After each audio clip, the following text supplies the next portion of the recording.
بسم اللہ الرحمن الرحیم۔ السلام علیکم رحمۃ اللہ وبرکاتہ۔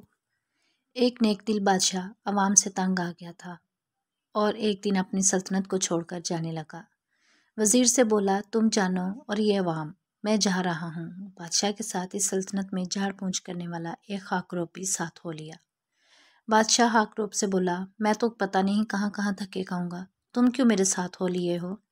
خاکروب بولا، بادشاہ سلامت، آپ سلطنت کے مالک تھے تو خدمت کی، آگے بھی جب تک سانس رہی خدمت کروں گا۔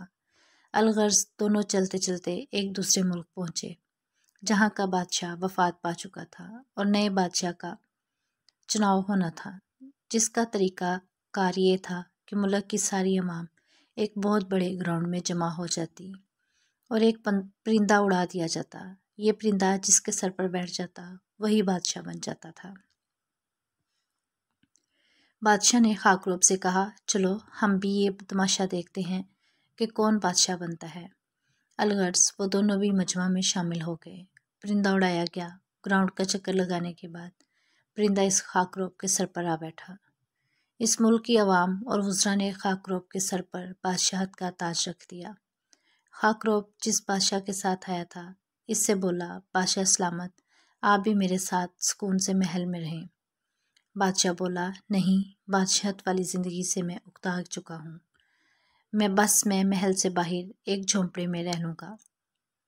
تو خاکروب بولا، ٹھیک ہے، دن میں بادشاہت کروں گا اور رات کو آپ کے ساتھ رہوں گا۔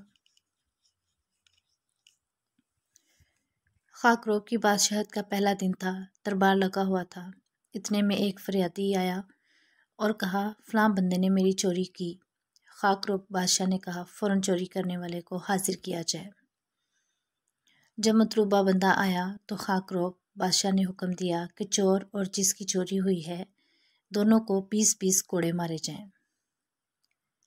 سب حیران ہوئے کہ یہ سب کیا ہو رہا ہے، لیکن بادشاہ کا حکم تھا۔ تھوڑی دیر بعد ایک اور فریادی آیا اور بولا، فلاں شخص نے مجھے مارا ہے۔ تو خاکروب بادشاہ نے پھر وہی حکم دیا کہ ظالم اور مظلوم دونوں کو 20 کوڑے مارے جائیں۔ الغرض دن میں جتنی فریادیں آئیں اس نے ظالم اور مظلوم دونوں کو کوڑے مارنے کا حکم دیا۔ رات کو جب وہ خاکروب بادشاہ کی جھونپڑی میں پہنچا تو بادشاہ نے کہا، او بھائی، یہ سب کیا تماشا تھا؟ تم نے سب کو پٹوا دیا، لوگ کہہ رہے ہیں بڑا ظالم بادشاہ ہے۔ تو وہ خاکروب بولا، علی جا، اگر اس قوم کو ایک نیک اور اچھے بادشاہ کی ضرورت ہوتی تو وہ پرندہ میرے سر پر بیٹھنے کے بجائے آپ کے سر پر بیٹھتا۔ جیسی قوم ویسا ہی حکمران ملا ہے۔